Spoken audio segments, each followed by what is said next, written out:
Our first story deals with a subculture of heavy metal music that some feel is sending a dangerous message to your kids. The forces of evil on the dark side of devil rock. And I want to talk tonight about the devil and demons and witches and wizards. And we just mix it up with hardcore and aggression and come out with something we think's an original sound. Loud, fast, heavy, you know. Well, what do you got? What do you got? Ladies and gentlemen, welcome back to another episode of the Riff Worship Podcast. Joined with you as always, Sugar Grove's own King of the Castle, Austin Paulson, and the oldest man on the fucking planet, Justin Swindle, live from Louisville, Kentucky. And me, the bald one himself, the Dill Bozer from the Den itself. How are you guys doing today? Great. I lost my fucking phone magnet. Now I'm mad as hell. I'm mad as hell and I'm not going to take it anymore. You going to throw a chair? I mean, we'll see. I only got the one, so then I'd be pissed because then Only I takes lost the one. chair. Yeah. Anyway, how are you? I mean, I am great. I am beyond ecstatic to talk about what we're talking about tonight. But first, let's figure out what the caveman's doing. Let's figure out how he's doing. Me? Yeah. Yeah, you. Oh, Ooga. I'm doing great. I'm doing awesome. Just wonderful. I love new metal. So I was just I thought you were gonna respond with like a Fred Flintstone. I'm rocksome or like something stupid like that. Anyway, rocksome. Roxham. It's a living, like something stupid. God, this is starting out great. You should see my other job. I hate you. Is that the pig underneath the seat? Any of them. That's Just pick all it. of them. Every single one. of them. All of I have them a- are real. They're all cut ups. I have a dog that looks like that pig. But anyway, we're all doing great, right? I literally got to subject you two to an album. Not like, hey, we're listening to this. Like, I was like, this is happening. I've been talking about it for months, for years even, about this record. Is this the last 2004 record? There's one more, but it's a less important one than the four we've kind of finalized. So this is probably the most important. This is definitely the most important of the four, but this is probably also top three most important records to me. When you say it's the most important, you mean for you personally? It's the Yes. most important of the ones we've covered? Yes, absolutely. It is Slipknot Volume 3, the Subliminal Verses. The sellout record, as it's been called a couple times, which is kind of funny to think about. What were they fucking selling out from? Right. I mean, their first record sells 3 million copies. Like, come on. Well, their self-titled record sells 3 million copies. Let's retcon that a little bit. Fucking confusing as hell. That's all it is. Yes, it is. This was my first time hearing the band. You can go back and the Riff Worship catalog, and Austin and I discussed Duality almost 2 years ago at this point. Like year and a half. Yeah.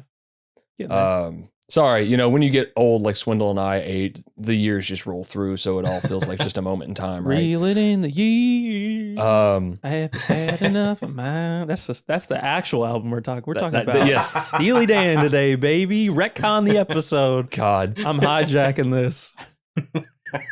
You just have like all the knowledge about that Steely Dan episode like off the dome. You don't even have to fucking research it. And Subjecting everyone to dad rock. I don't care. It's it. This is it. This is what the actual episode's about.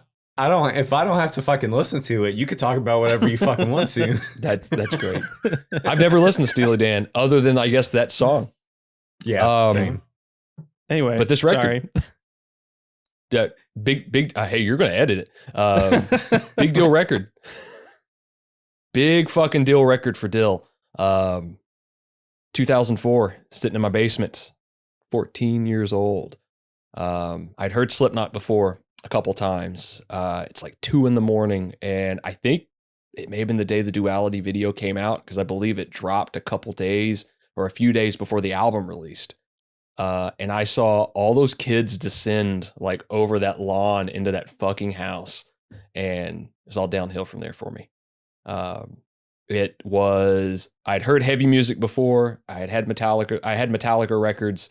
I'd had heavier music early on. Like I had the Toxicity record. I'd had a couple other ones, but for some reason it was over from then on out. Bought it the next day, like just walked to the fucking Walmart and bought it. And I've worn out 4 copies of it on CD throughout the years, probably 2 in the first year alone. That thing consumed my life when that record came out, or when this record came out. I bought every magazine with them on it. It was like when Kiss was big for a lot of kids, right? You know, all the posters, the live album, anything like that. And I bought that record and just immediately going, okay, what's the earlier stuff sound like? What, you know, where's this? But every song on this record to me is just perfect. Well, 13 out of the 14 are perfect. And we'll get into that, but, I've rambled on enough. I really want to spread it out throughout the episode and ramble more, but I don't think either one of you guys have listened to much of this band, if not a full record by them at all. Definitely not a full record. I remember probably around the time, let's say a few years after this came out, probably. There's a kid up the street. He was big into this band. My brain is remembering him having like pictures with some of the members and stuff. So he was like, and he was younger than me, which was crazy. Like Right. He was obsessed as well. And like I remember him playing this record, probably this record in particular, and probably also Saint Anchor. That was like also the first time I'd heard that.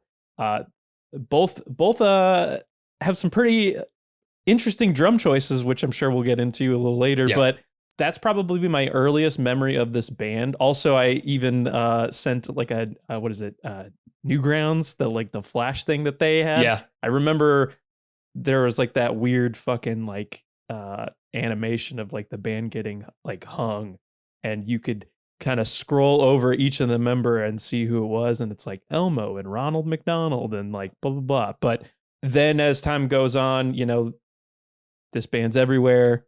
This is not a joke, but there were definitely people who actually had the Slipknot S tattooed on their forearms. I can remember that being in school.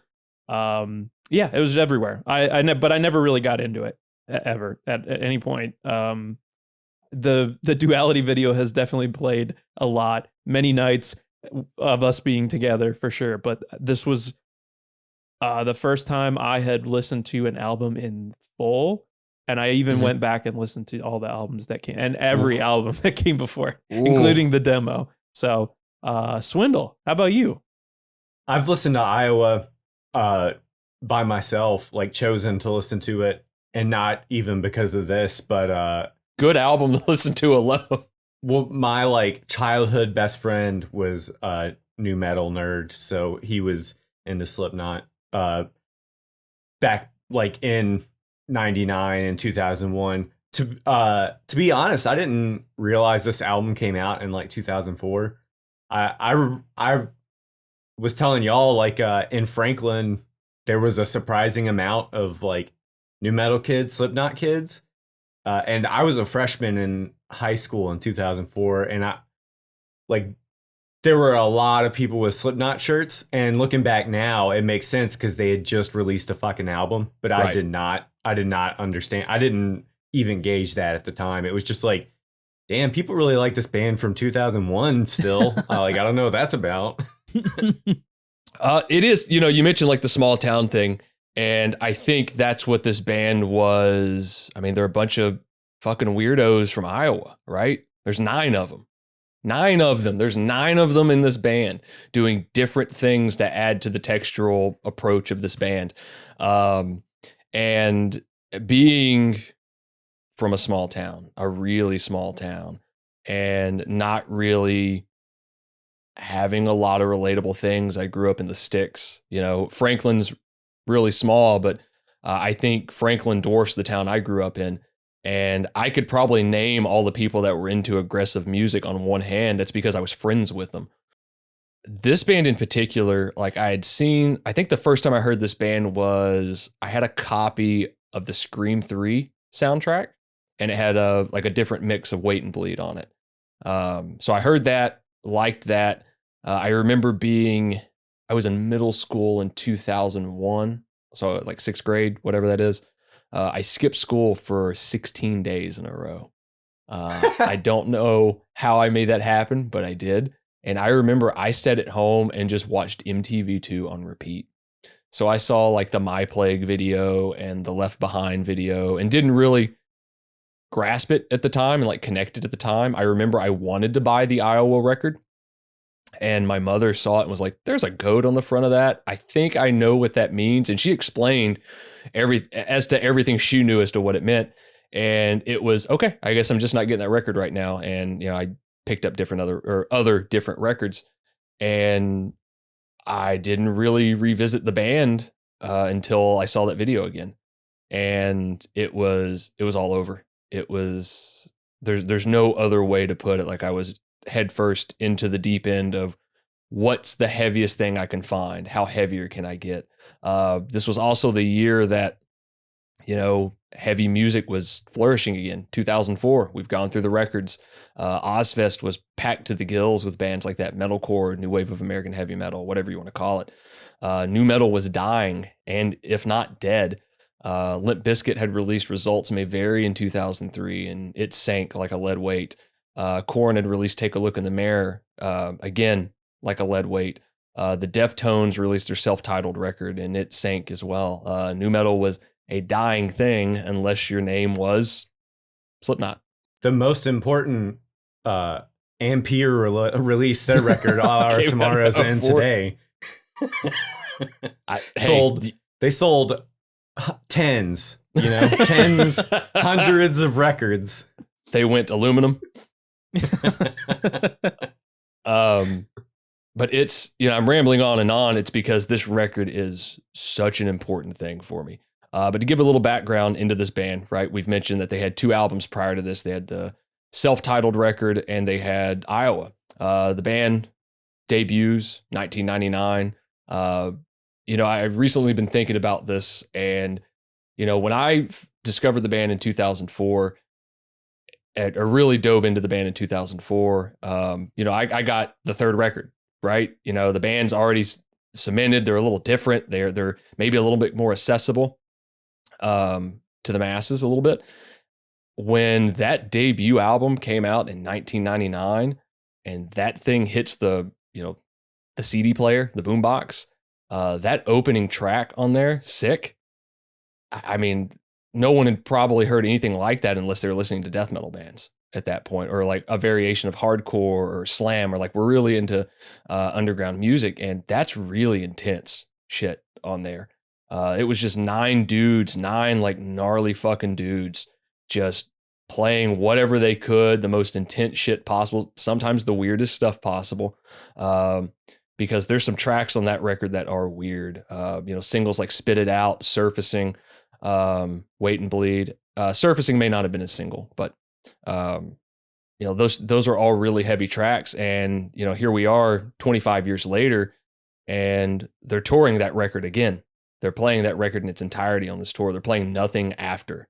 They're just playing that whole record, which is kind of wild to think about. Because I do feel like the debut album's a little front heavy, like that's where all the good shit is. And the back half is a little more varied with what it is. When you've got 9 people in a band like that, it gets a little hectic, I would say. They started out touring, playing clubs, opening for like Coal Chamber and shit. When Coal Chamber was the bigger band. And to put it in perspective, when that album came out, I believe it was the highest charting debut for a Roadrunner Records band, and maybe the highest charting debut for a metal band in quite some time. Said it was like their most successful Roadrunner record at the time, which, and it like it went platinum within 3 months of its release, and then not long after that, like double platinum. Yeah, which is wild because just doing what research I did on this band, going from that demo to this is crazy because that demo's all over the fucking place. It is not a good record. They know that. They've admitted they it. know They that. know that. So the glow up from that to that debut, the self-titled is crazy alone. I think obviously this band, you love this band. I can't imagine anything else existing like this at the time. There was really no audience for this. So for that band to virtually come out of nowhere on Roadrunner and put out a record like that and then go platinum like they did, that's crazy. And then, that also they're,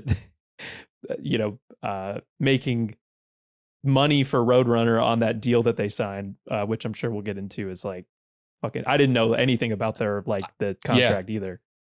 I didn't know a ton about the contract either, but looking into it, it's like, woof. I think Roadrunner was really prone to sign deals like that at some point.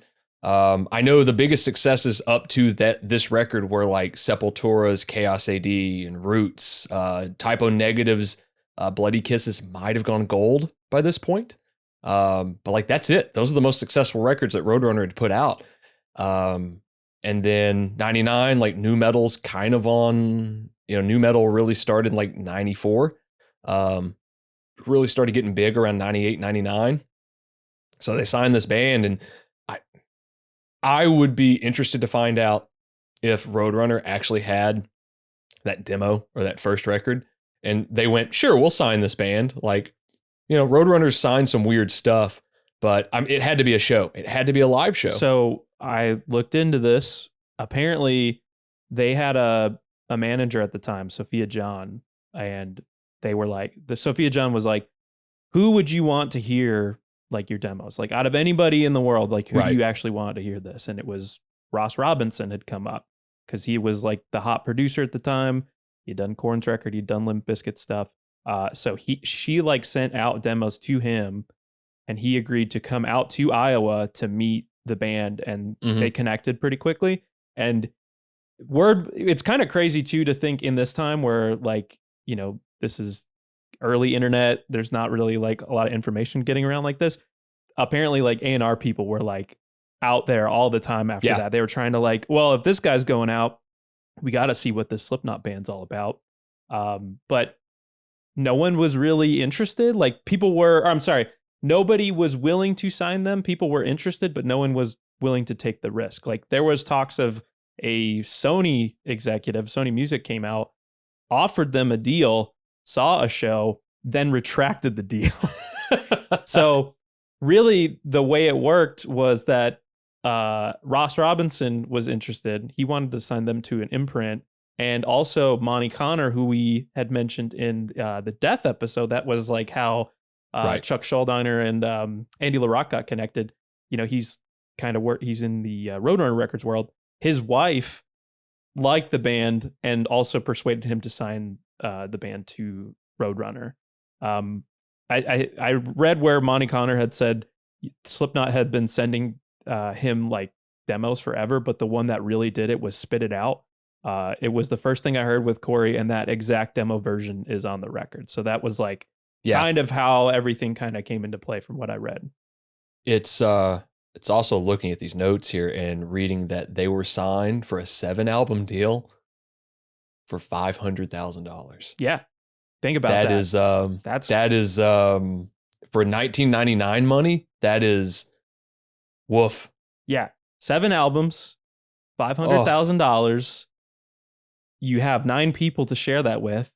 You also have to pay your management. You also have to like pay for, like, to record records for 7 albums. That's like insane. And I think I saw somewhere where like the label didn't think they were going to take it, but because no one was offering them any other deal, like they just did it. And I think they stayed with them for that whole tenure of the deal, and they're definitely not with them anymore.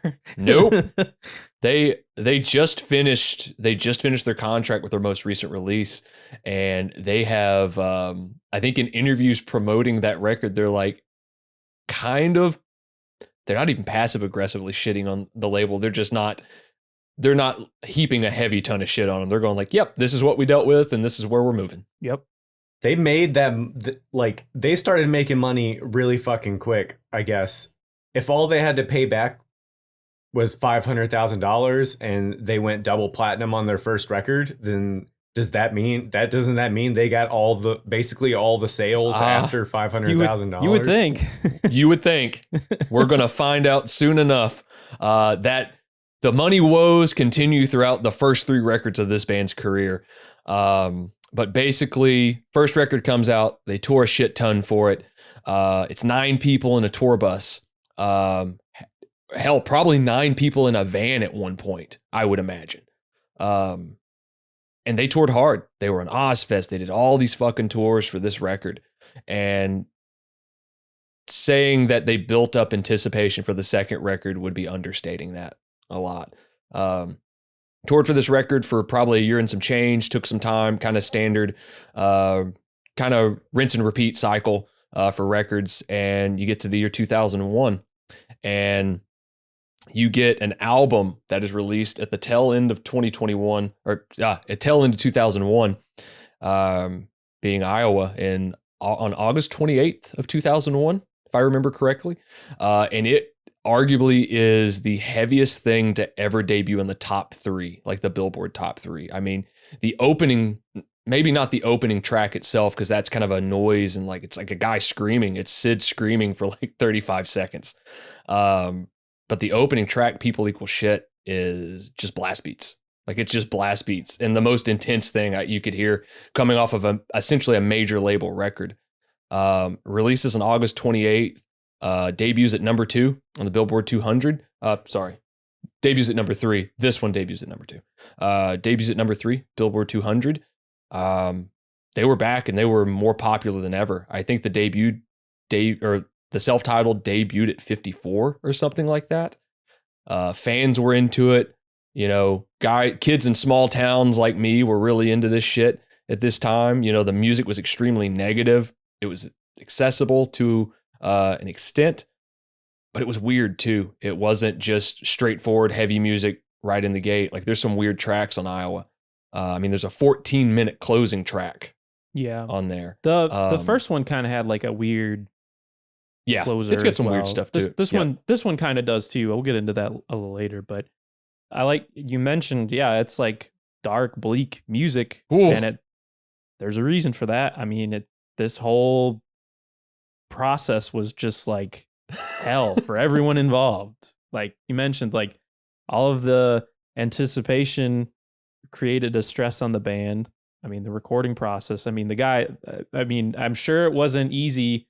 Also, working with a guy, Ross Robinson, you know, obviously he pushes bands to get the best take, but that shit is stressful. And like to the point where like, you know, I read where he's like physically throwing things at people. And it's just like, you know, it's an intense atmosphere for sure. So no one's happy. Everyone is battling substance problems, their addictions. So it is a time. So the album comes out extremely successful, right out the gate, like goes platinum quickly. However, sales kind of stop 2 weeks after the album's release is September 11th. And when you like heavy music back in that point, like just fell off the map. Like no one was buying heavy music. It was so traumatizing what everybody was going through during that period. But to put it in perspective too, this album came out the 28th of August. Do you know what came out a week later? System of a Down's Toxicity. Oh, yeah, of course. It really puts it in kind of a frame of like extremely popular albums that were coming out. And Slipknot were only able to tour like 6 or 7 months for this cycle, which seems fitting because of it, with all of the tumultuous shit that was going on behind the scenes with this band during this period. Probably a good idea for them to do a shorter touring cycle. Yeah, I know. I mean, a lot of shit. They had like a whole U.S. headlining tour that got delayed, obviously, because of that. Matter of fact, I think that U.S. headliner, I think they were swapping spots with System of a Down. They did a co-headlining tour with System of a Down. They had a canceled headlining tour. There was a 2002 European tour. some time in Japan, another European festival tour as well. So, I mean, yeah, they were out on the road, but yeah, some of that stuff got pushed back just because of obviously all the things that were going on at the time. Right.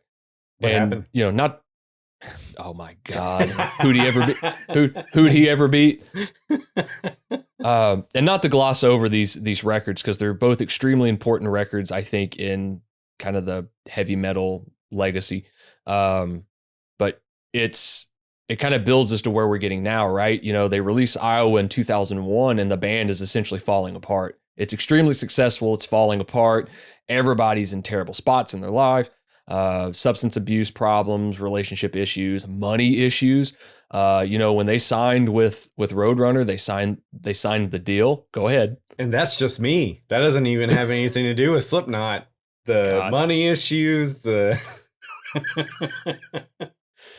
self-help podcast. Money issues, management issues, relationship issues. They signed. I didn't realize it was that bad of a deal that they signed. And I'm sure the management was not amazing, because I've learned that some of their early managers were definitely taking advantage of them a little bit.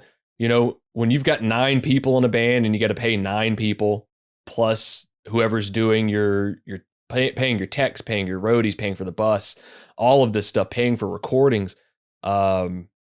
I don't know what was going on with all that. I don't know where the money was going. And clearly they didn't either.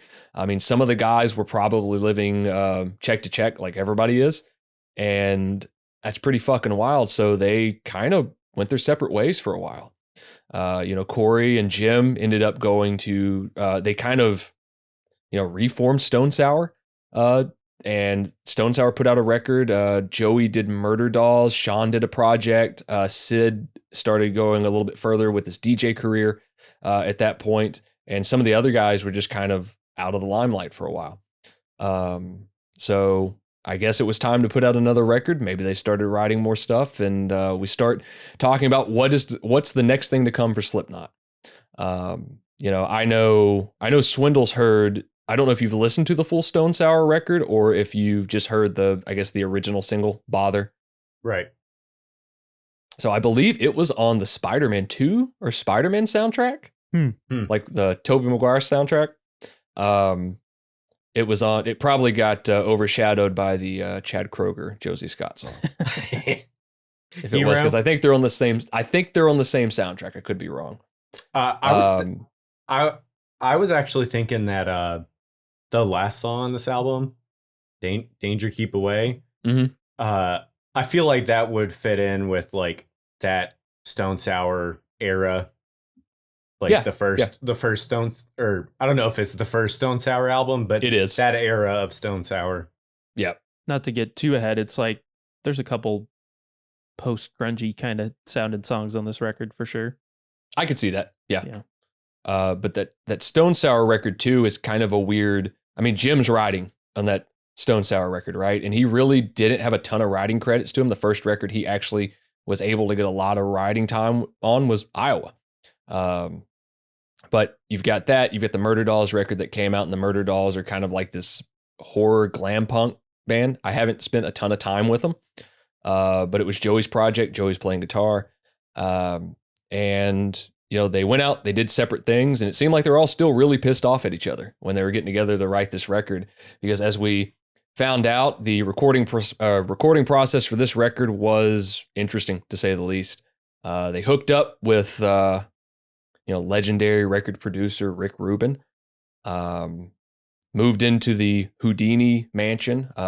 It's debatable if that's actually his mansion, allegedly. Yeah. Which has, had many bands record in there. Most famously, the Red Hot Chili Peppers during their Blood Sugar Sex Magic album recording, which there's a great documentary on that album called Funky Monks that shows the whole recording of that album. And it seemed like Rick was really into that album, as like he was in there and doing a lot and making a lot of suggestions. And I don't know if he still does that or if he did that with this band, but definitely seems like the band didn't have some of the band members in Slipknot did not have the best time with Rick Rubin. In the research, the person spotlighted that has a problem with Rick Rubin is Corey, but also the people in the band are like, Corey was fucked up, like Yeah. drunk during the day and going out to bars at night. So like how much can you, like, how much of Corey's take is really like, Yeah. Some of the solidified. band members were really upset. I think, I mean, he's pretty forthcoming too. I think he even like, while he is like pretty adamant in the thing where it's like, we spent a lot of money and dude really didn't seem to be around that much. He had like a bunch of other projects which he was pretty prone to do, like kind of multitasking, working with other bands. I think he might have been doing Jay-Z's Black Album. He could have been. I just looked up what like records Francis the Mute, maybe? came out that year. I have it listed. There was records that were being working on other albums in 2003. It was Jay-Z, Red Hot Chili Peppers, and the Mars Volta. Or like, I would assume all of these things are happening at the same time. So I'm sure there's going to be some crossover there. But Yep. I mean, there were stories of like Corey would basically be drinking all day. He'd go out to the Rainbow, and then there was Start a fight. Yeah, well, he almost like got arrested. Well, he did get arrested. He broke a storefront window. He gets arrested. That's a great story. And then I guess they managed to work out some deal where he was able to like pay for it right away. But he almost like this record. It's very surprising that this record happened at all. I mean, like you said, leading into the record, everybody's pissed off at each other.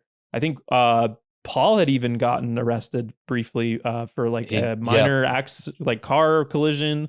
He had like had some drug paraphernalia on him. He was like arrested for possession. So there was like all these things happening. It was a very low point for the band, as we mentioned. And then they get to the mansion and they don't really work on anything for 3 months just because they are all like so deeply pissed off at each other and so like ruled by all the things that are going on, whether it be addiction, anxiety. Like I think I read where Jim Root was like locking himself in his room. They had just come off a tour with Stone Sour and then like, all right, now we got to make this Slipknot record. And yeah, so it's a pretty difficult few months. I will say with Rick Rubin, while, you know, it's debatable if he was there or if it like what he actually did on the record, but by a lot of accounts, some of the members were saying, well, he allowed for a lot of the conversations to occur to help them kind of build their friendship back and begin working on the record, actually. So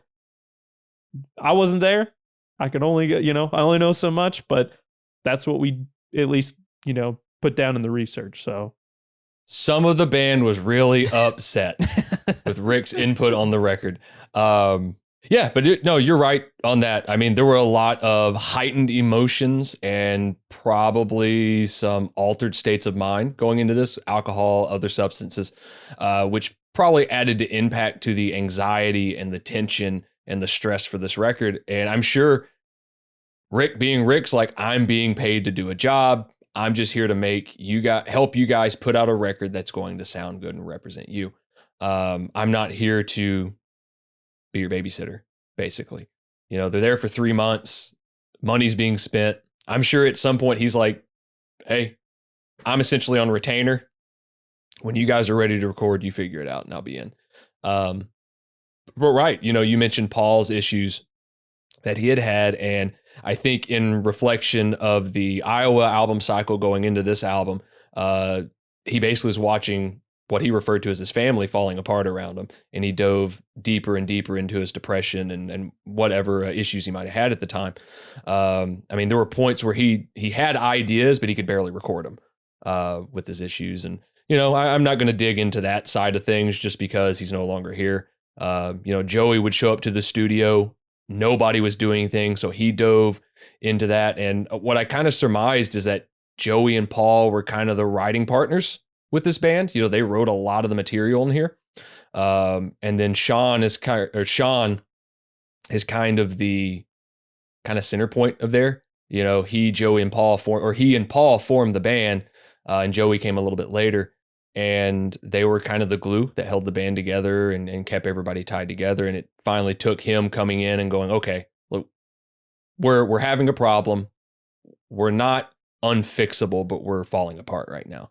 let's get in, let's put some shit together. Let's do what we do best. And they got to recording. I mean, when you've got that much you've got that many issues going along with the recording of a record, the record label's already got to be like, listen, the last record you guys put out, we didn't know what to expect because it was so heavy. We thought it was going to be a flop. We didn't know how everybody was going to anticipate this. And you guys haven't had a record put out in 3 years, which is a lifetime during this era. A band goes 3 years without putting out a record. That is, you might as well have waited for the most recent Tool record to come out, which was 15 years or something along those lines. You might as well have waited that long. And because out of sight, out of mind when it came to fans back then, because you didn't have the reach that you do now with, you can check up on a band, they're touring, you don't have social media. So everything just went quiet in the Slipknot camp. And then you started to see the wheels kind of turn. You started to see interviews show up. And, I'm sure Revolver, even at that point, was picking up reviews or picking up interviews. But you definitely had some interest going on with this band. And then I think the first thing they released wasn't Pulse of the Maggots? They released it for like 24 hours. Yeah, so prior to the release of the album, they put the song in its entirety as like a free downloadable track on a now defunct website called SK Radio. So yeah, available for 1 day on March 30th. And, I think they said the song was originally called Triggers Yearn. Joey came up with the new name for the song, but they didn't have lyrics yet. So definitely kind of like their anthem. I'm sure we'll get into that when we talk about the record. But yeah, the first, not single, but the first like tease, the first taste of the album for sure, which very interesting way to do it for sure. Like, I mean, now it's kind of hard to, everything's already been done, but at this time it's pretty unique to be like, all right, it's there for a day. You got to be in the know. You got to know where to look, got to know how to get it. And it's going to take all day to download it on dial-up. Yes. Yep. I can hear the phones now. You got to start downloading it the moment it's put up and hope it gets done by the time it gets taken down. Nobody pick up the fucking phone. Mom, I don't know what this is going to sound like, but put down the fucking phone. I'll go pick up the pizza. Yeah, I didn't even know that. Obviously this was where I lived at the time. I didn't really have I didn't have cable TV. I barely had internet access. And by there was a 2-year period where I just had antenna TV and I didn't have any experience with finding music or anything like that. I was just listening to what I already had and what I was hearing with kids that I went to school with.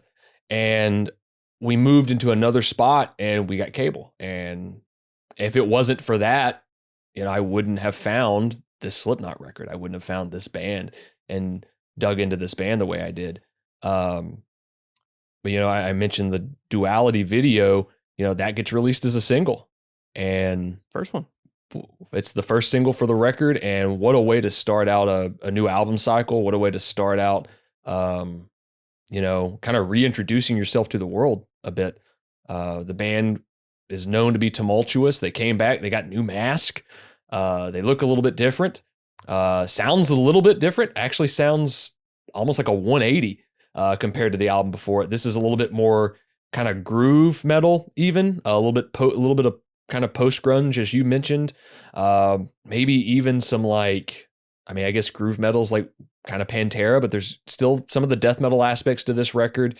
But it's an interesting sounding record, and the songs it's like they went all in on, we have to make these things as memorable and catchy as possible to draw these people back in, because every single song essentially has a hook. Yeah, I think the biggest thing that I took away from it, going through each of the songs, listening to it a few times, is that, and also listening to the things that came before it, if you've already done the thing, everybody knows we can go as intense and chaotic as possible. Yeah.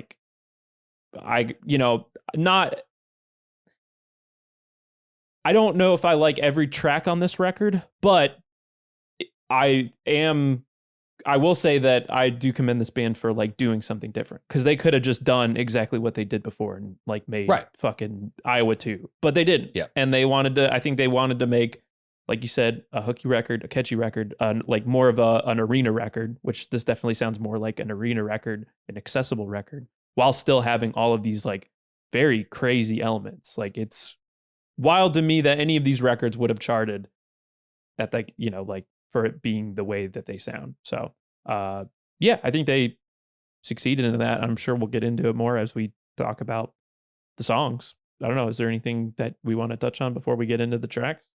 It's a gateway record for sure. Oh yeah. To kind of dig into that. Like it's a little bit more palatable. Iowa's intense. That's an aggressive sounding fucking record. But this is palatable. This is accessible. They're good songs. Some songs are better than others for sure. But it's for someone who's 14 years old, or any kid, 13, 14, 15, whatever it may be, that's looking to get into heavy music, this is a great record to kind of start with because you get these elements, little touches of these more extreme forms of music. You've got blast beats on here, et cetera, et cetera. And you've still got these melodic flourishes like some of the ballady songs on here and some of the catchier singles. Like as we get into it, I mean, you've got a single in here that's just like classic heavy metal to me. And seeing something like this, you can go one of two ways. You can continue to listen to the same style of music, or you're going to dig further and go, oh, Mick Thompson's got an immolation back tattoo. Like, I got to listen to that fucking band. And you can just go further. But you're right. It's definitely, this is the album that you could hand to any kid and go, hey, start here. Tell me what you think. And you may, if you go heavier, great. If not, you just got a record that you're going to like. And this is the heaviest thing you've ever heard. Yeah, why don't we get into the track listing of this? Opens up a little bit differently with Prelude 3.0. Yeah. It's actually a song, and it's not just like kind of a soundscape. You know, the first two records have these intense kind of soundscapes that build into the intensity of the first actual track, whereas this starts out with a very almost somber kind of feel to it. Very, you know, to use Swindle's word, a weird track. You know, there's a lot. I really pulled the vocal harmonies out of this in particular. I mean, it's not my favorite track on the record, but it helps build the vibe of like, oh, what have I got coming next? Because like the two albums prior, it starts off with a very moody track and kicks right in. What did you guys think of this track? I think it sets up that this is going to be something different. Like, I think this is a good taste of at least the more like modern rock sounding stuff that you'll hear on the record for sure. Like, it's clear that this isn't going to be Iowa. This isn't going to be the self-titled. Like, we're trying different things. Obviously you mentioned like more of like the clean pick guitars in the beginning. There's like a little like cymbal rides and stuff. But yeah, it's just, it feels more like a rock song than the other two records. So yeah, I was like, okay, maybe, I'm sure we're going to get the more intense like death metal parts, which we definitely do, but clearly this record is different than what came before it. Yeah, I mean, I like the kind of dissonance in the verses when they're doing the like little guitar picking part, and the choruses on the first song are just fucking huge. The way they just like let the guitars kind of ring out. I also like whatever the effect is on the, I guess his guitar. I don't know. The kind of like weird sound that's just like, ew. I like that fucking sound. Fun little noise. But it's all right. The vocals are kind of like the only thing to catch on to. There's not really there's not really a riff really to speak of. I was going to say, and that kind of reflects the way of the record too, is like a lot of the hooks on here aren't necessarily a riff, whereas like maybe the first two records have that more in common.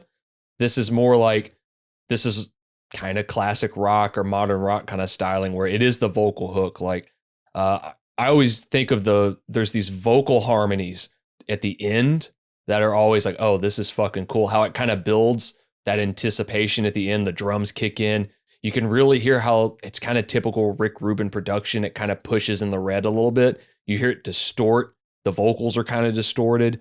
And it does add the like, okay, what's next? You know, what are we building into? But yeah, I mean, it builds and then it literally just, a lot of the songs will build or they'll do a thing and they kind of just cut.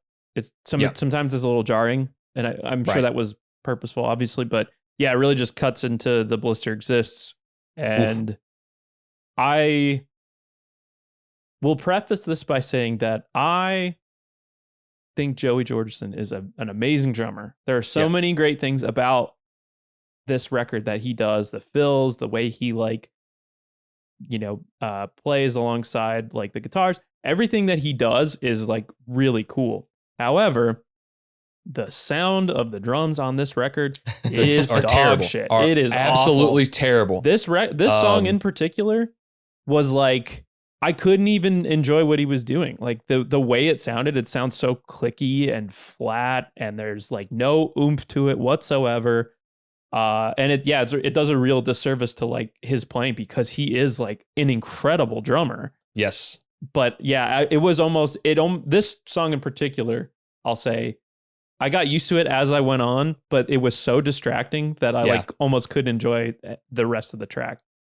I agree. His drum sound on this album is terrible. It's absolutely terrible. Because if you listen to Ross's production on Iowa, like it's a big fat low end sound and that's what he's known for. That's what Ross Robinson's production was. And even the album that came after this, which is All Hope Is Gone, which it's not my favorite record by them, but his drums are massive sounding, like fat fucking just death metal drums all over it. But like on here, you're right. The drums, it almost sounds like they didn't even turn the triggers on. It sounds like the head, it sounds like he's hitting a block or something for the kicks. Like it, and again, it's so hard to enjoy the drum tracks on there because of how it sounds. But like when you do hear him stand out, it's like, oh shit, like he is just ripping these fuckers all over this album. But no, you're right. You're absolutely right. And that's, again, Rick has done heavy albums before, weirder albums than this. And like, you know, the first System of a Down record sounds great. It does. Like it production wise, it's really fat sounding. Maybe he didn't know how to do this. Is probably more in the extreme end than he's used to doing, because even those like Slayer records in the late 80s were a little bit different sounding, right? Like those were just like, here's a couple mics, have fun guys, take the reverb off. And with this, it's like, this is pretty intricate shit. That and maybe again, this could lay credit on not necessarily the mastering job on it, but the mixing job on it as well, which is I think Greg Fiddleman did the mixing on this. And he's a little bit younger. He hasn't done a ton of records either, but he had worked on some System of a Down records and stuff. And I don't know. It seemed like there was a little bit of disconnect with how the mixing was done for this record, and some of the songs suffer for it. But other than that, back onto this track itself, the way that opening riff kind of hits, where it slides up and it kind of bounces back, it's like a rubber band riff. That's kind of typical Slipknot. That's kind of like classic Slipknot. The drums are pounding. The presentation is kind of nuanced and kind of snake bit as this production is to me, to my ear. It's still everything seems cleaner in production. Like maybe the playing is a little bit cleaner itself. Because like the two records before it are so chaotic, you could get away with maybe just like, oh, just add some fucked up shit to it. It's going to sound great. That was kind of Ross's thing. But it does. I will say this is the track. You notice it almost right out the gate. Everything's pushed in the red. Everything is like guitars are almost, they're not like they're distorted guitars, but they're almost pushed to their peaking. Like they're peaking the system and everything. But again, the song is fucking great. It's a great opening track to the record. I like that opening riff, kind of like one string riff with a lot of bends. Also, for much of the song, you can tell that like all the rhythm of the riffs are kind of based off that first riff. And I like that. This record is fucking loud. Like yes, it's really loud. And I specifically, I didn't want to have to bother with all the like bonus tracks, so I listened to the 2003 release of this and not like a re-release. And like a lot of people talk about the loudness wars in music now, but like this record came out in 2003 and it's fucking loud. Like, it's honestly too loud. You're right. It's a very loud record, and that could have contributed to the fact that it is pushed in the red, right? The one big thing on this is obviously the vocals sound different, completely different. Hearing Corey on like Iowa, where he's doing guttural death metal stuff, right? Like it's a little bit more nuanced than that, but like he is screaming from the gut on that one. This sounds a little bit different. This sounds to me like he's screaming less than doing these gutturals. It sounds like a pissed off guy just screaming at everything. And it takes a minute to get used to it, especially if you're used to the vocals from the prior two records. But I think it adds to the charm of this album to where it is a little bit more accessible. I don't know if it was for choice by Corey or if it was for choice by production, the band. Maybe it reflects kind of where he was at in his mental state at the time.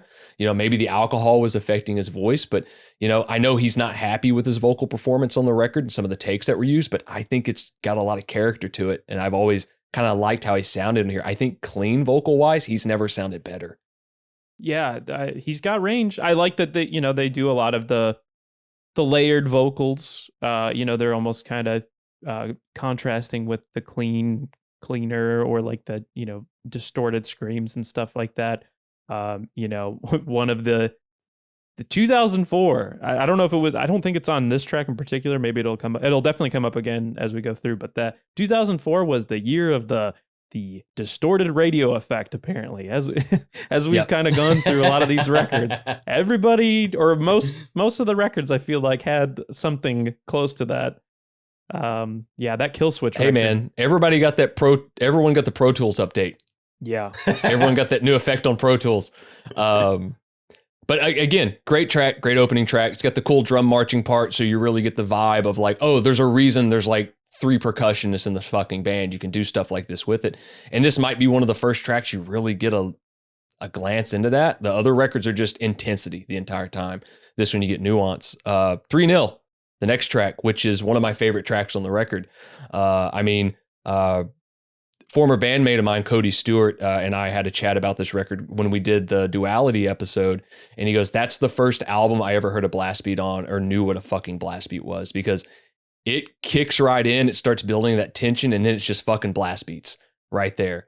And like, it's a hell of a thing going on right there, especially on essentially a radio rock record. You've got blast beats, a radio metal record, we'll call it that. Tremolo guitars, the main riff and the verse of this is one of my favorites. It's just this like chromatic long form thing that is so fucking cool. Has all these sliding riffs, makes me really think of like, some older death metal records that I'm a fan of, for sure. I think, obviously there's like the tremolo death metal thing. I think what this song does really, and this is probably one of my favorites on the record as well, is that it does and a lot of songs do this too, where they'll take like these very intense, very heavy parts. I mean, there's like some fucking heavy ass breakdowns on this song in particular as well. Yes. But then in the chorus, they'll do something that's more traditional or like poppy or it has a hook, right? So they beat you over the skull. There's some breathing room, and then they go right back into it. So this song in particular does that very, very well. The first, and what's funny about this, talking about chorus, the first chorus doesn't kick into like 2.5 minutes in. Yeah. Like there's some odd structures on this album that I do like a lot. I love that it's not just verse, chorus, verse, bridge. Like that's what I like about Slipknot, is their structures aren't necessarily just linear. It's just like, hey, let's throw this part in here. Let's do this. Let's change the song around a little bit. There's a lyric clip on here. I'm the glorified malcontent, which is, I think is great. Like, I think the lyrics on this album are really personal, as the first 2 fucking records were as well. I think this is just kind of the rebuilding of the band after the Iowa situation, like learning to grow, learning to be human again. And there's not a better line to kind of describe that kind of like late era new metal. Like, new metal's kind of a Gen X form of music. It really is. And there's still a little bit of carryover from that, but That line always sticks out. Everything on the record that I remember and that I know, that's the one that always sticks out to me the most, is I'm the glorified malcontent. First chorus kicks in, that massive breakdown at like 3 minutes and 11 seconds in this track is just, it's wild. There's legitimate breakdowns on these songs, which I just think is fucking cool. I think hardcore bands today would kill to write a breakdown like that. They definitely are influenced by shit like this. So, and some of them have killed to write. Hey man, the Crown of Thorns stories are pretty fucking wild. It's hard not to think about that. Shout out to Danny Diablo. Please don't kill me. But we kick into well, he listens. Let me tell you, I know he does. Every episode, waiting for the I'm Crown scared. of Thorns reference. I'm fucking terrified. Duality, next track on the record. The hit, the lead single, the classic hit off of this record. Maybe one of the best like hard rock songs ever written. Honestly, I mean the vocals sound great. It's got the video to boot. I mean, what more could you ask for? The when he does the big crescendo in the vocals towards the end with the drum fill fucking behind it, that's one of the coolest fucking things. And it kicks right back into the 4/4 chorus. Because I think the main riff's in like 6. Is it, Swindle? I didn't count. They didn't either. It's all right.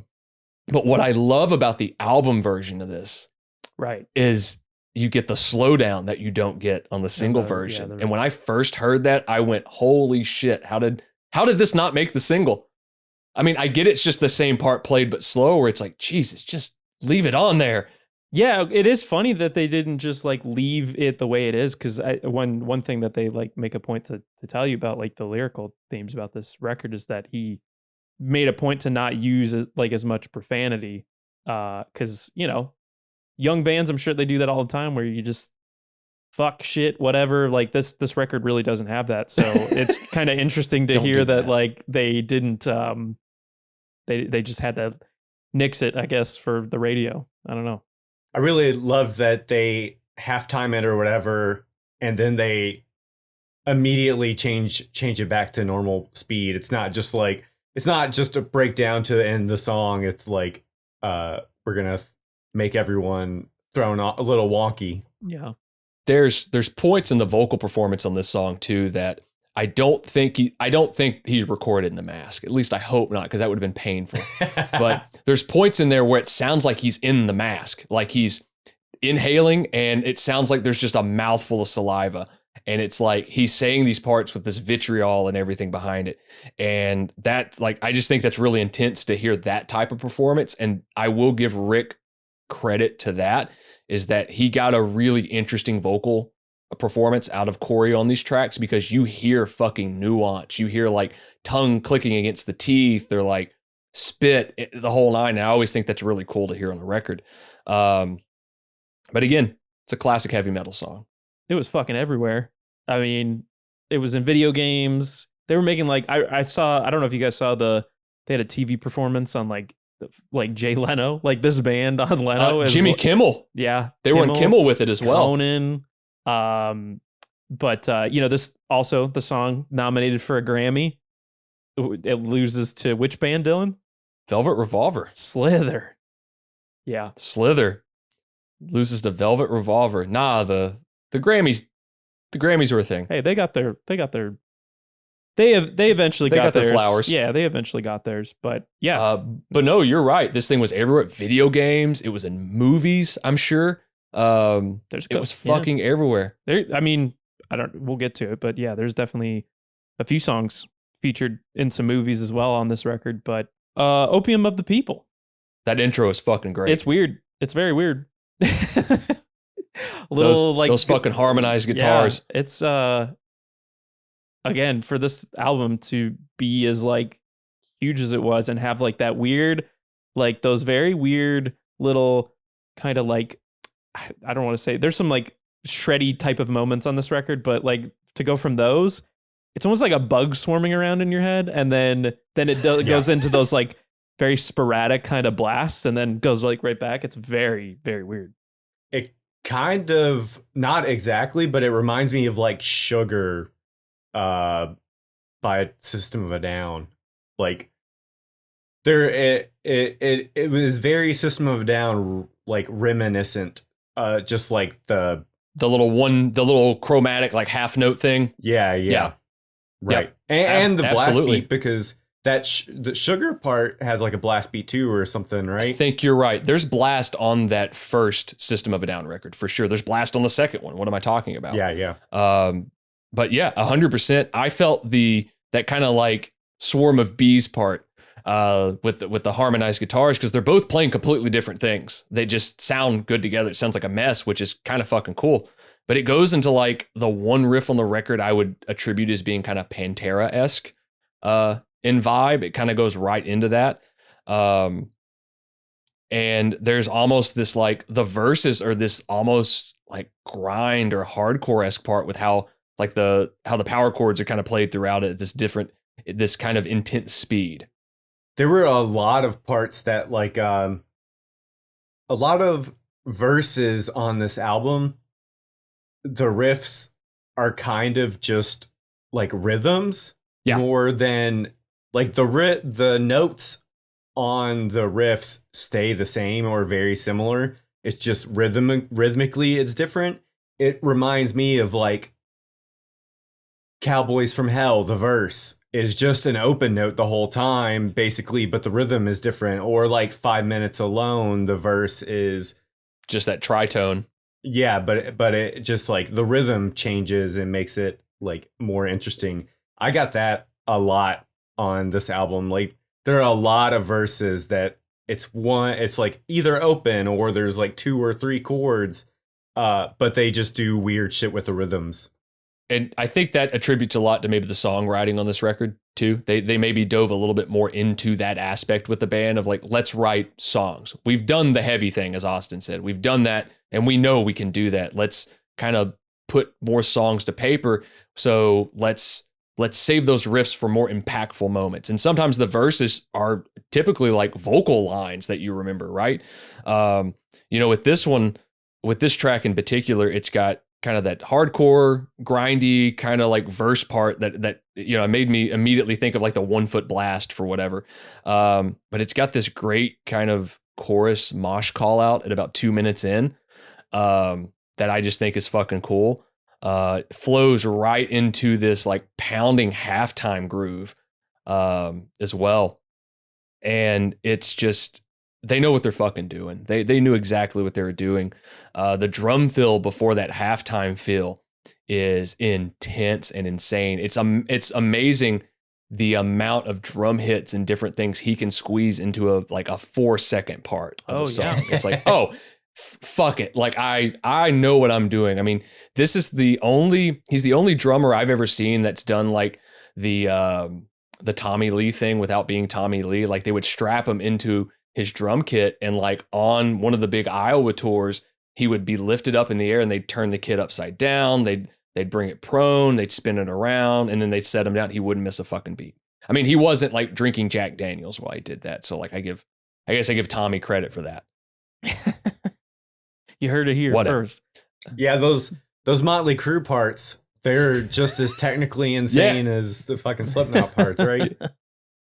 And I will say that like I love this record. The bass is buried pretty hard on this record production wise, but you can kind of hear Paul on this song. His tone isn't made to cut through the mix. It's this huge kind of like enveloping sound. It's pretty ballsy. Pulse of the Maggots. The bass is fucking loud at the open of that song. The open of that and the end. Yep. Paul has this like, there's almost no articulation to a sound. It's just this big, massively heavy thing. And he wrote a lot of the shit. So like, he's going to play for the riff. He's going to play for what the song needs. And this one just needed that lurch kind of sound. But the fill on this song that leads into that halftime part just always just perks my interest because it's just like a groove. And I went, yep, this is fucking pummeling. Austin, why don't you introduce the next song? Circle. Speaking of bugs, as I mentioned in the last song, this one kind of like opens up with an equally like kind of weird like noisy. Oh, that part. revert the tape thing. Yeah, it's got again. This band is experimenting a lot. They're trying new things, and this is definitely one of those songs because it's not only that, but you have like acoustic guitar and like not being able to hear a lot of the bass on this record. You can definitely hear it on the cleaner parts. The bass is the hook. Yep. You have. I don't know if it's a triangle or a little like cymbal. they got string instruments on this, piano, clean singing. So, while I am not the craziest about this song, like I mentioned before we dove into it, I commend the band for trying different things. Some of these cleaner kind of like ballad songs, they kind of just feel like longer interlude passages to kind of split up the record, which it definitely does. It kind of gives you a little bit of a breather. But yeah, I don't know. Not my favorite track, but I can at least understand like, all right, I'm glad they're not just doing the same shit. If I had to pick, I like the last song on the record, but I don't know that it like really is necessary for the record, although I like it. Yeah. I would, if I had to choose, this would be my favorite of like the kind of softer songs.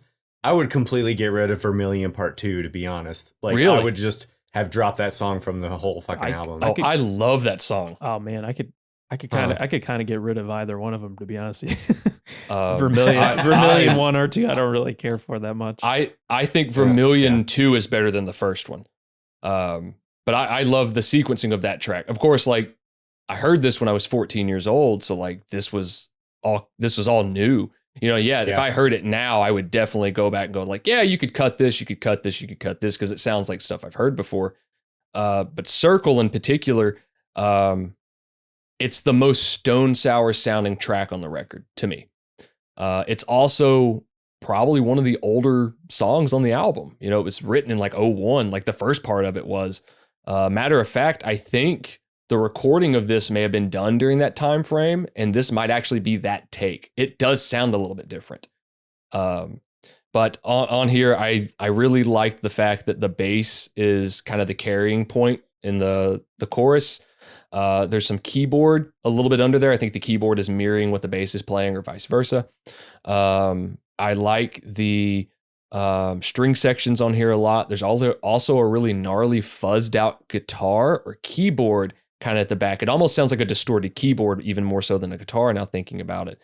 And then I do like the weird drum ending to it. That's where it does. I like how it segues with that. It kind of breaks the time in half a little bit and changes the pace and feel of it.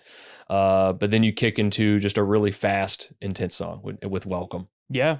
Again, a lot of this record where it has like these, kind of moments of calm, it kind of jarringly just snaps right into this song. That, definitely gives you a feel from the vibe kind of beginning the record. But I really like the drum parts and fills on the song. I love it a lot. Yep. Sounds like ass, especially when you're listening to that double bass. But it's just it sounds like Pete Sandoval's kicks. Yeah, I wondered what maybe I don't know if you counted this one at all. I wondered what time signature this song was. It's kind of weird. It's very like off kilter kind of sounding, that riff. It feels like it's in a different time signature, but it could very well be in 4. Sure. I like that open that I wrote. Like it sounds really mathy. There's a lot of start stopping, and then the second riff is like super super duper fucking short, and they just repeat it over and over again. I fucking love that. I like the Dragon Ball Z, and maybe this was just fresh in my mind because we were talking about it over the weekend. But he does like a Goku Dragon Ball Z scream before he catches like he's going Super Saiyan. That's right. It's that's like right before the solo or something like that. Yeah. It's dead center, and like it sounds like an angry person yelling. Like on this album, it doesn't just sound like, oh, I'm doing a thing that I do. It's like, oh no, I am just pissed. This is just everything sucks. I'm drinking everything away. Like this is part of it. I've got $2,000 in my fucking bank account. My management screwing us, yada, yada, yada. Again, there's some stuff on this song that's just like classic Slipknot to me. With the chromatic, with kind of their chromatic thing, the gnarly drum fills kicking into like the pre-verse, the really fast verses on this album, or on this track in particular. It's just a really quick track on the album. Maybe not the most memorable. I think the lyrics in the chorus itself are a little dated to the time. I don't necessarily know what this song is about. A lot of this is mainly pointing kind of insular when it comes to that. But again, just a really cool fast song. If there's one or two tracks that maybe in hindsight I'd leave off the record. This may be on the lower side of the ones I would pull off. There's one or two more I'd probably pop off of here first. But again, just a great fast track. I think there's another fast track at the end of the album I like better than this one. But Vermilion, the second single off the record? Second single released on October 5th, 2004. Like I mentioned about the movies, this one was featured in Resident Evil Apocalypse. Plays during the end credit scene. The movies. I love a movie. We talked about this because it also features the end of Heartache, Kill Switch Engage from that episode. So, which definitely feels fitting. I think the end of Heartache was definitely more of the feature track, I think, for that movie, just because they had like the tie-in with the music video and everything. Right. But this one also in the Resident Evil movie. I think Left Behind was even on the original. It was Left Behind or My Plague was on the original Resident Evil soundtrack. So that makes complete sense. Bring them back for the next one, right? Or the third one, whatever this movie was. I love the video for this. I think it's really creepy. Very interesting shot. I love how it is. It's like the cityscapes and all the lights are kind of dragging. It's a little bit with how it's almost filmed. I don't know if I'm sure it's an effect, but it looks like it was literally like frame by frame, and then just like it plays out like that. Yeah, I like the song because it is weird. It's a weird single for this album. The structure of the song is very interesting. The chorus doesn't kick in till much later in the song, but they tease it a couple times here and there. And again, like I said, I like how the band does these weird structures in these songs. I think Corey's vocal approach and the verses are really cool. I mean, that thing has been done to death, but I love the kind of like almost spoken, gravelly kind of thing that he's doing there. I could take it or leave it. I fucking do That's not. some, I love it.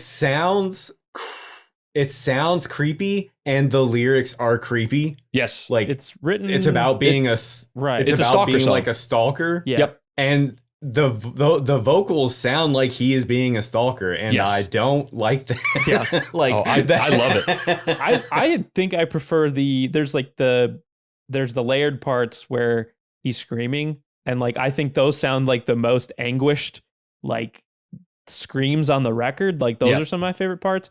Yeah, not really too crazy about the song in particular. But I mean, for being a weird single, it fucking got nominated for a Grammy as well. Also lost to someone else. This one even crazier than the previous one. Is this the Whiplash cover? It's the Motorhead Whiplash cover, the Metallica song. I do remember this from growing up. I do remember hearing about that and that being like so crazy. But yeah, very interesting. Again, experimentation. I like that they're experimenting. I'm not always like the biggest fan of that on this record, but I like that they're doing it, I guess. This is the song in particular that really makes me dislike the mix on the album, because there is a Terry Date mix of this song, and it's fantastic. You hear every instrument. He does a couple little different things technically with the song, but like Paul's got this great walking bass line in the pre-chorus that is buried, that like you can kind of hear it. If you listen to the Terry Date mix, it's up front in the mix. Even the music video is the Terry Date mix, and it sounds so much better. I'm sure the band was even like, come on, let's just get Terry to remaster this thing. He's done a lot of great records. I love the layered vocals at the end of this. The solo in this is more so like a sound effect like kind of thing on it or something like that. Yeah. And it's just a lot of chaotic noise because it's kind of a chaotic song. It's a weirder song, and the band's kind of known to have these like almost stalker songs on each record. They kind of do that, which is, they're in mask. It's their thing. It's a very creepy aspect of humanity that we have. And I like this track. Of course, I am biased about this record to the end of time.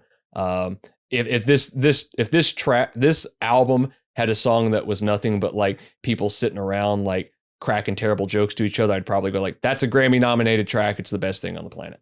I do like that arrangement of the song because it is weird, but I also do like the whole song is like building because it starts off very quiet and then by the end of the song it's like fucking huge.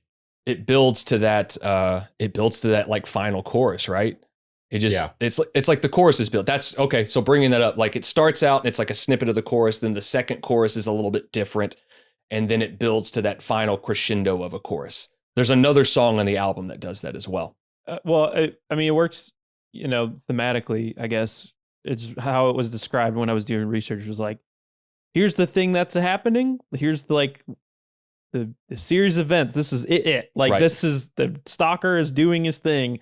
And then the second part is the aftermath and like how everyone is essentially dealing with the actions right. From the first song.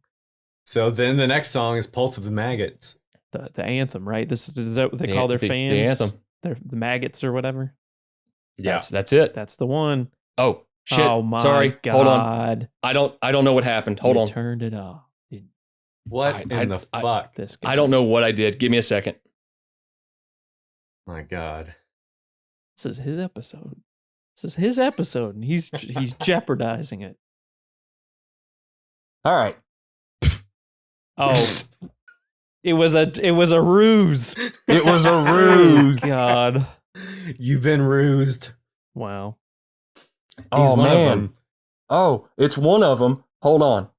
He's one of the maggots. What? It's Dylan. It's even worse. It's Dylan the whole time. It's the ugliest thing. I could tell it was a mask, but then you took your headphones off and I could see the ears and I couldn't tell that it was a mask anymore. So that's it. I was in the shower. Distinguishing factor.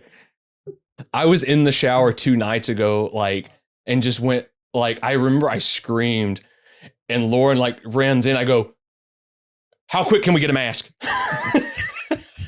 And she was like, what are you going on about? I don't know how I missed this. I got to get a mask. It's going to be great. So is that it? I get that. That is an officially licensed. No, that's just a random mask. Okay. This is just a random mask from Amazon. Oh my God.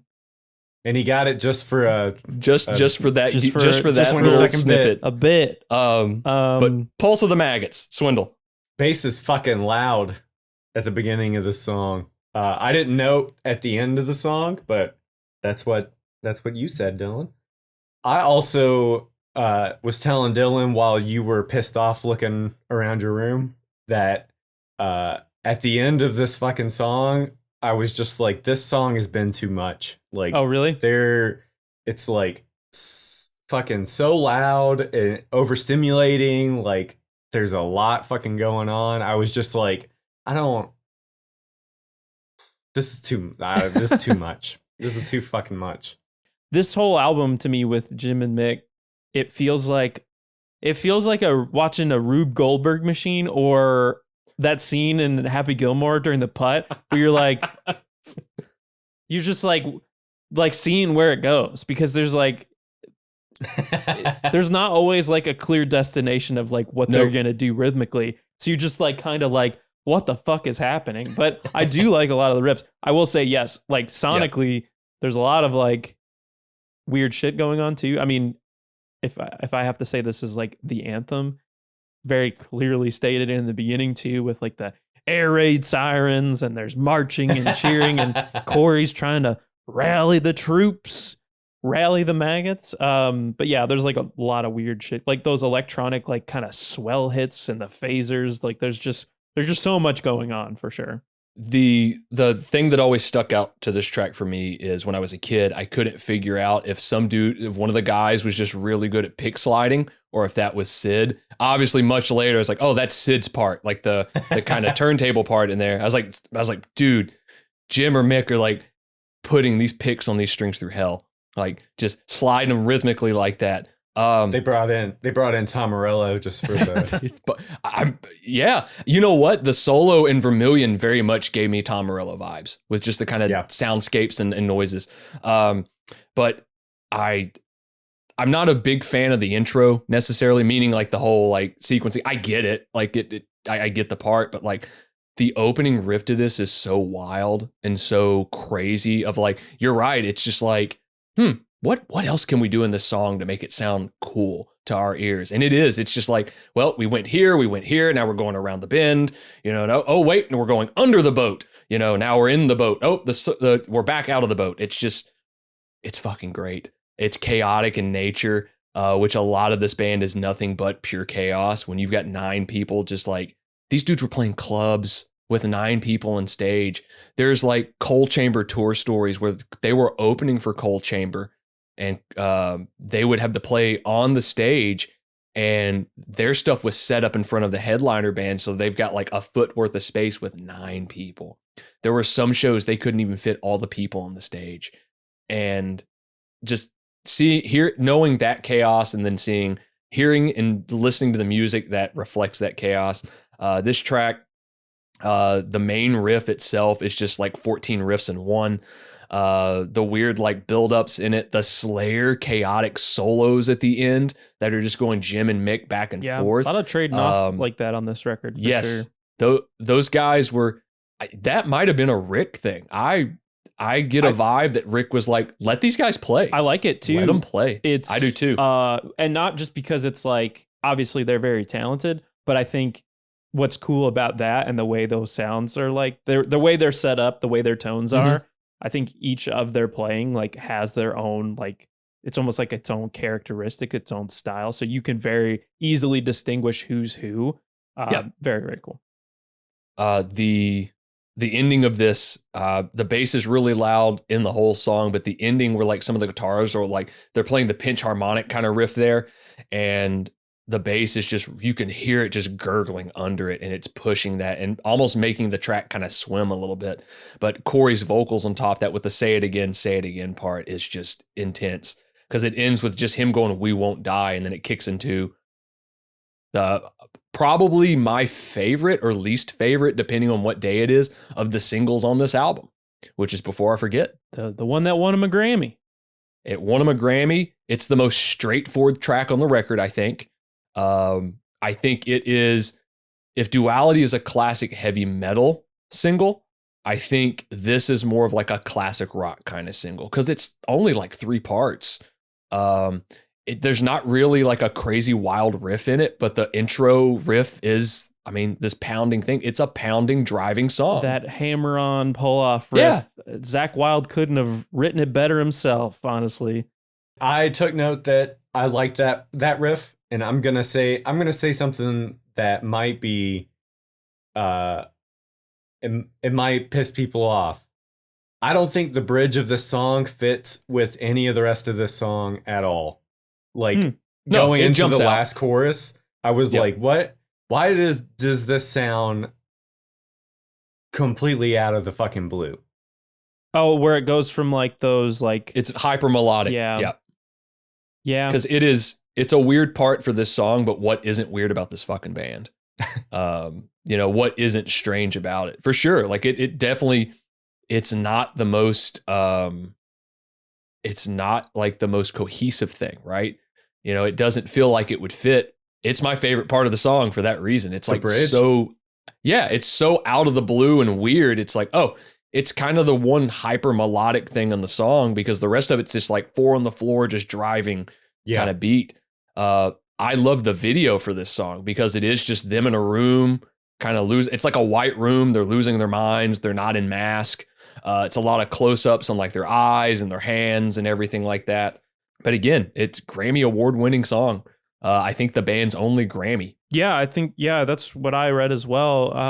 I also didn't do, having listened to it, I didn't do a comparison of this, but I guess some of this song borrows elements from another like much older song called Carve, which I guess they recorded before their self-titled album. There was like, some were saying that the earliest version of this would be back in like 96 with their other vocalist Anders. So I guess it like takes moments from that song and puts it in this, but we kind of mentioned that before, like some of the elements, some of the songs from the demo were certainly reworked and kind of divvied up over time, I guess. So wherever you can pull from. Yeah, exactly. Take an old riff, play it backwards, change a couple notes here or there, and like you got a new riff. There's an instance of a fucking Pantera demo that came out just like a few years ago that has that Piss. that has the part from This Love, or the wild part that's like, Yep. That super picked part. Oh, the that. Anyway, back to this track. I'll say this is like Corey's like stand up and shout moment. There's something about this song that is very just like old school in how it was written. I don't think Rick was a fan of this song either. He was like, I don't know, that doesn't make a lot of sense. And Corey, obviously, Corey's a very opinionated person. I do like a lot of his interviews as well. But it's just like, yep, we're keeping it on there. This is how I feel. And Rick's obviously like, it's your career, man. And I mean, hey, I guess his retort, I guess, won me a Grammy. So whatever. Hey man, we won a Grammy. You ever win one, Rick Rubin? Yeah. You ever win a fucking I mean, he's Rick. just going to be like, he's like, yeah, a lot. Yeah. A ton. Paperweights. You ever heard of Def Jam Records? Fuck. God, everything Vermilion Part 2. Tell us how you really feel. I love this song. I think it's better than the first one. I'm not a fan of like part 1 and part 2 songs on the same record. That may be how I lean. I like it more so with to kind of pull from something that has nothing to do with the record we're talking about. But Blink-182 had a record called Enema of the State and an album called Take Off Your Pants and Jacket. They ended Enema of the State with a song called Anthem. They started Take Off Your Pants with a song called Anthem Part 2. That worked for me because it's like, oh, they bookend. It sounds different. Whereas that was Good Charlotte, right? The Anthem. Hey, they did do the Anthem as well. That's good. The opening track off Young of the Hopeless. Actually, it's the second track. This is a soundscape track that opens it up. Another record I really liked. But Vermilion Part 2, I like it. I like the video for it. We're hijacking this again. This is an episode about Good Charlotte. We get fucking an hour and 10 minutes in, and we're like, actually, let's talk about this entire Good Charlotte record. Let's talk about Mike Watt being in that video. Hey, idiot. I love the video. I like the weird kind of blowing in the wind vibe of the body in the video. This video played a lot on Uranium, which was a metal show that was hosted around that time. I think the host name was Julia. Yes. Yep, Julia. So this video played a lot on there, and it always played around 8 or 9 p.m. So I saw that a lot. What were y'all doing up that late? What were you guys doing? Man, 8 p.m. 8 p.m. It's a school night.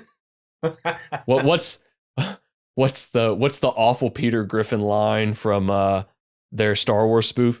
You hunted animals for fun? There were 3 sons and no women.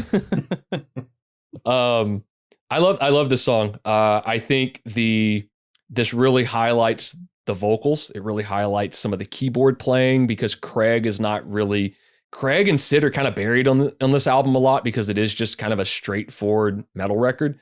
They when they cut through, it's really nice. So like hearing the keyboards in here, hearing the bass kind of highlighting the pre-chorus a little bit, adding some texture to it. There's some weird vocal layers. It sounds like an instrument, but it's literally like these vocal sounds that are kind of off in the distance. And I've never heard Corey kind of do that before or after on a Slipknot record. I like it. It's really moody. It's kind of depressing. So I like that shit. And that really kind of opened up the door to like really depressing music as well. And then by God, it cuts right into another chaotic part. Maybe my second or third favorite track on the record. I love this song. He's angry on this song. Like he is mad. The Nameless. There's some screams on here, like you mentioned, like the really like chaotic screams on like Vermilion or Welcome. There's some stuff on here where he's just like losing it, and I love it. Yeah. Lots of like those layers. I mean, they do it a lot with the layers and the kind of almost like call and response type of yes way they have it kind of set up. The riffs are great. There's a lot of chugging riffs. I think there's even like those hammer on pull off kind of things, borderline cannibal kind of little flare ups or whatever.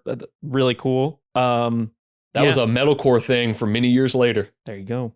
Or same year, I should say. But as I mentioned before too, it does that thing of like, here's all of these like really heavy parts, and then it kind of like breaks into the very clean kind of more modern rock sounding stuff, I guess, and then back into just the for like 3 seconds. Yeah.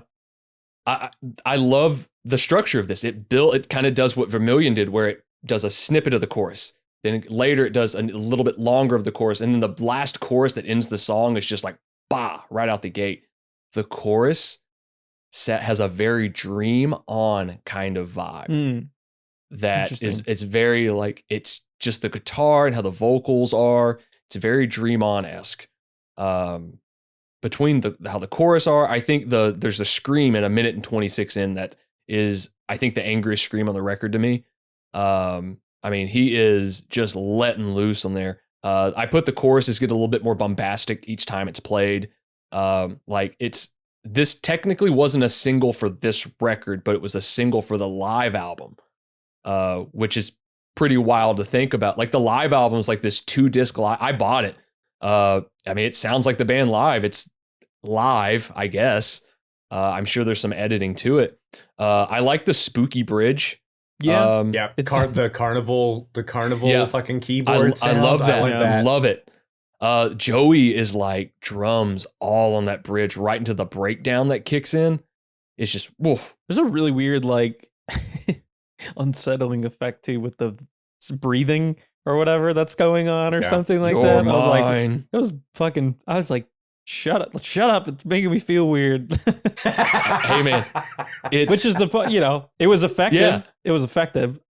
I have like, and it's stuff like that on this record that like, that's probably how I got into like Mr. Bungle later on, was like hearing stuff like this to go, oh, of course I would like Faith No More, Mr. Bungle. Of course I'm going to listen to this. Like this album helped direct me to so many things.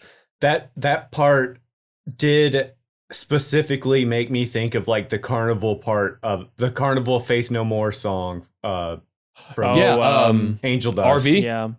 RV. Yeah, I think so. Again, you could have feasibly ended the album on this song and I would have been happy.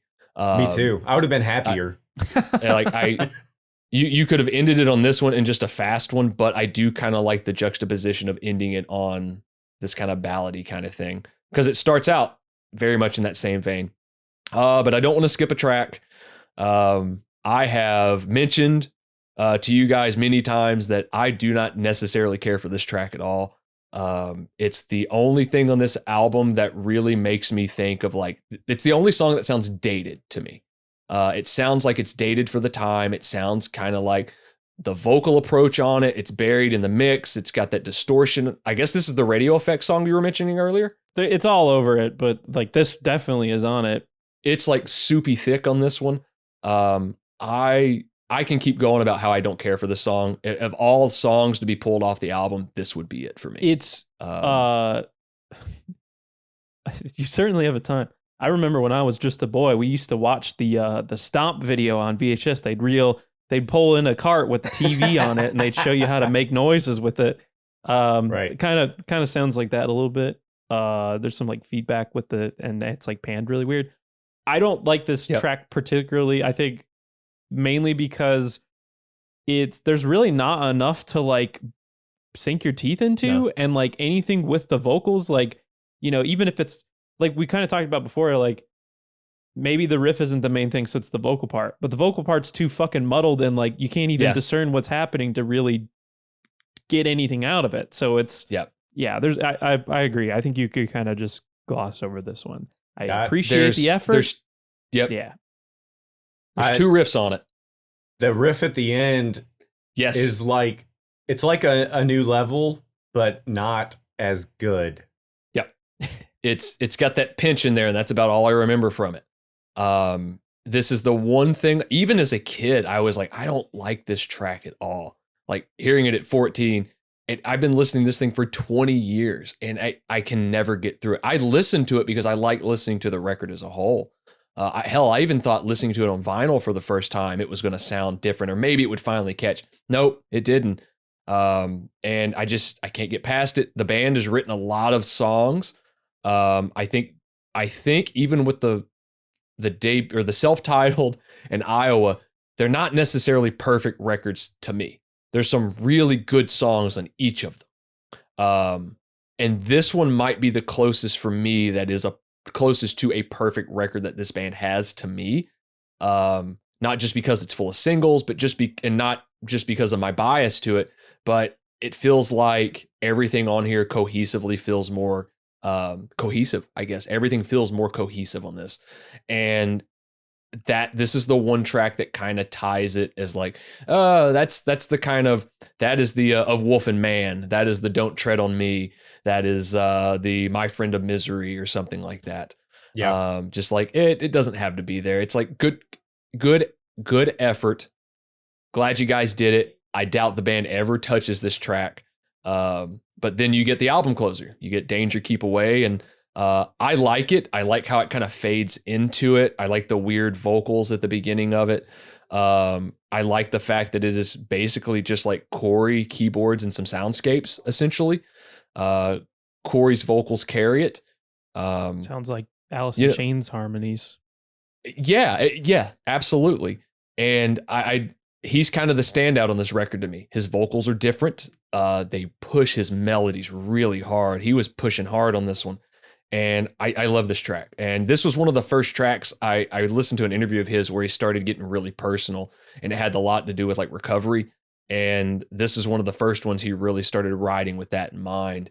And it's just a cool track. I always thought it was cool as a kid. I would fall asleep to this album. And like this, I remember I would always fall asleep to it. And like, I would sometimes wake up and this would be the track I'd wake up to. But I love it. I know some of the more ballady-esque songs on here kind of all sound the same because there's 3 of them and they're very much in the same vein. I think this is better than Prelude. You could have opened with The Blister Exist and I would have been happy. But then again, I didn't write this freaking record. Everybody knows my take on this record. I love this record. It can do no wrong. Even with the one lackluster track on here to me. Overall, what was the take for both of you guys? I like it all right. I think I would probably, knowing my personal taste of music, I would probably stick to the more chaotic albums, the first 2. But I think this is written well. There's definitely stuff that I personally would have left off. Vermilion Part 2 and the one that you don't like, I would have left both of those songs off completely. But I think it's a good album. It's very interesting. Like Austin, you were saying earlier, like third times of the album where you're just like, what? How did we get here from the first part? Like, yeah, it's I would agree 100%. I think that's exactly how I feel about it. Where having really no like ties to this band from growing up and listening to these records for the first time really ever, I think, yeah, my sensibilities certainly lie more with the faster chaotic parts of the first 2 records. However, it's, definitely a catchy fucking record. It's got a lot of fucking hooks and, they tried it all. It's kind of amazing that this record got made at all in general. But I'm glad it did. And, clearly people felt the fucking same. This is another like certified platinum record in the United States. But yeah, I guess if anything, I like it. It's not perfect. I'm glad we listened to it. I'm glad it exists. If we're comparing it from all of the other 2004 records that we've talked about thus far, I'm probably going to lean more so towards the Mastodon record, Leviathan, as well as the Shadows Fall record. I think those definitely speak more to me on what I like about maybe traditional metal or like kind of earlier influences with the Shadows Fall record, and then just like the weirdo shit that Mastodon was doing. I'm a big fan of. But yeah, this is a cool record. Again, and even like looking at those, like if you lined them all up, I'm like, man, these records are all so fucking different and came from the same year. It's so crazy to think about it like that too. But depending upon the day, it could be there's 3 records in particular that probably stick out with like helping mold, who I was as a musician, who I was as a listener, anything like that, starting with like the Red Hot Chili Peppers, Californication, getting that and going, oh, this makes me want to play bass. This is the thing. Being 11 years old and buying Blink-182's Take Off Your Pants and Jacket and knowing like, oh, there's punk is a thing, right? At 11 years old, like, oh, this is kind of what punk is, and leading from there. And, I could go on and say like Master Puppets and hearing that, but depending upon the day, this could float with those other 2 records as like number 1, 2, or 3. This is the single most important thing for me for heavy music, and getting it at that time and going, oh, there's so much more out there. I can just stick to this. I bought this record and I had a lot of like kind of modern hip hop and rap albums at the time too. And like, those just didn't sound the same after this record. There's a couple that I've gone back throughout the years and I still really enjoy. But something about this record, it changed my life. It changed my world. Everything was different. I think Ozzy's got that great quote about the Beatles where he's like, I grew up in black and white and gray, and then I listened to him. It was like seeing in Technicolor for the first time. And this kind of like transposed of like life was more shades of purple, shades of blue, shades of red. Emotion can be transposed to tape a little bit differently. It seemed very relatable with maybe some of the tumultuous stuff I dealt with kind of in my childhood and being in a small town and not having anything readily available. And these guys all kind of did that too with the area of Iowa, because it's pretty flat in Iowa. It's pretty miserable. No way. And I,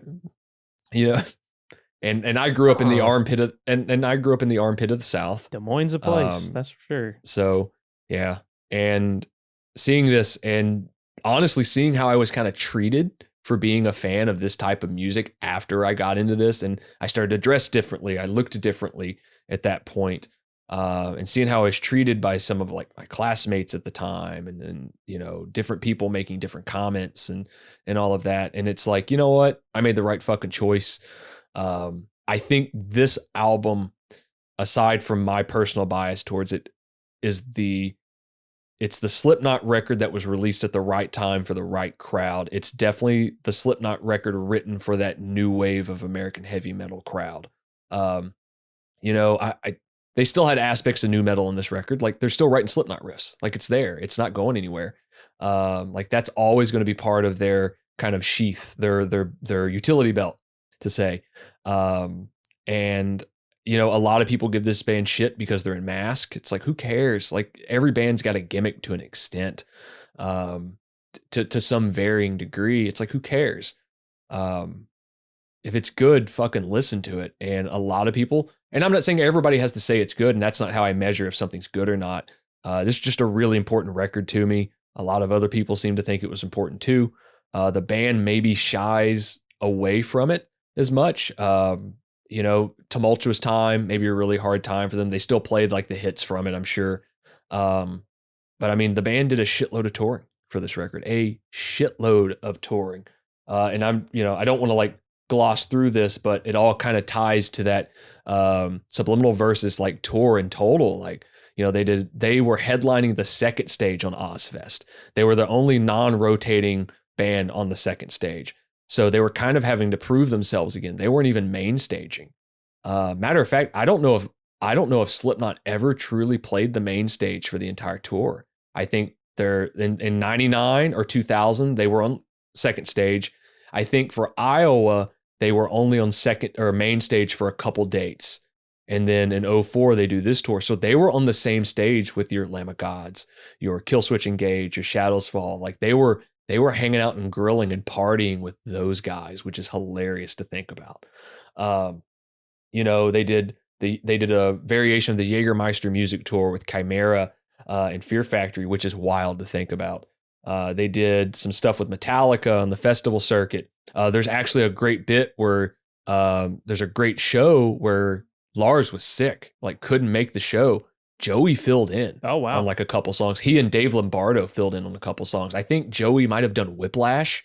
And I think when there's some great video footage of them like playing with Joey, like in their kind of like practice den. And they're actually going like, hey man, slow it down a little bit. It's okay. Like slow it down. This fast since Dave was in the band. Yeah. They did a variation of the Unholy Alliance with Slayer with support from Hatebreed. I believe that actually was taken to the States as well because they played Arkansas. And I missed it. Obviously, I couldn't get anybody to take me to go to it because I was 14 years old. It was like Slipknot, Slayer, Hatebreed, and I think God Forbid opened it.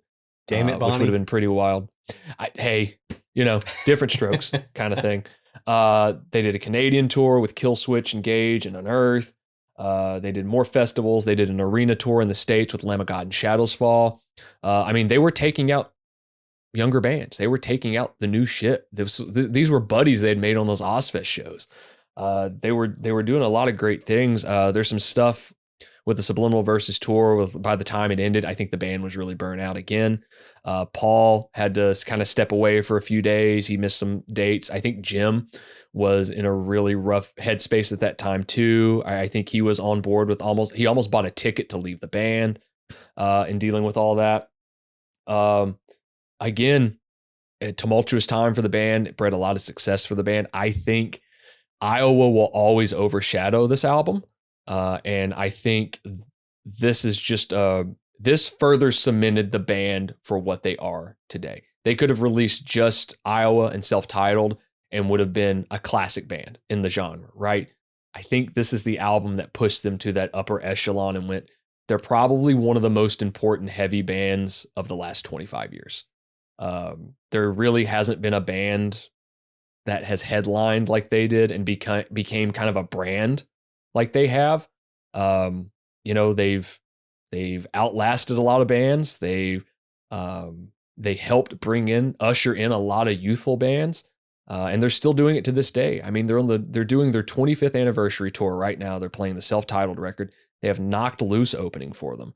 I think Corey's son's band is playing as well, but like Knocked Loose is opening for Slipknot. I mean, think about that shit. Like they went, okay, yeah, we want these guys to open because that's how they're selecting shit. And they're a legacy band, whether we agree to it or not, whether we like any of the output after this album or not. They became one of the most important heavy metal bands of all time with this record. So now's the point in the episode where we talk about recommendations and what we've been listening to recently. Swindle, what have you been listening to, bud? I went to a couple shows this week. One of the shows that I went to featured a band that I think they are now from Louisville. I think they're originally from California. Daddy. I'd never listened to their shit before, but they're fun. They're punk rock, 4-piece.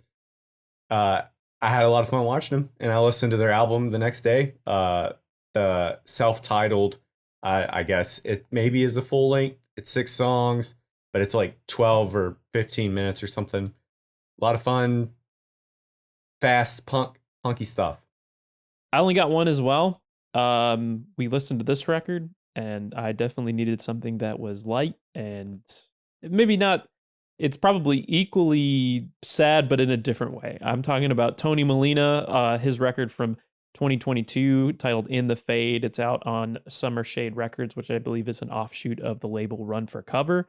I don't think many of these songs really cross over the 2-minute mark, which is funny because this is a record that also has 14 songs, but in total it's 18 minutes. So it was nice and light. But Tony Molina is like an artist, a singer-songwriter from the Bay Area. I think he has some crossover with some of like the hardcore and like metal world. in that area.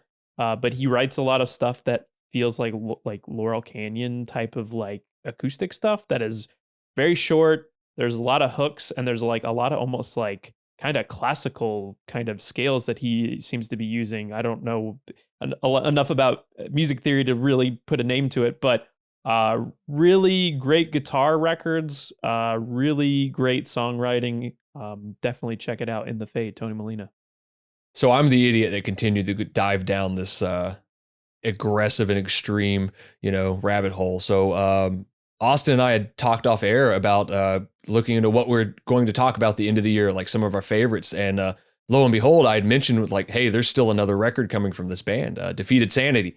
They dropped a new single, The Odor of Sanctity, that's going to be on their newest album, Chronicles of Lunacy, out through Season of Mist Records on November 22nd this year. It's been 4 years since their prior release, The Sanguinary Impetus. It's technical, it's brutal, it's aggressive, there's jazz elements to it.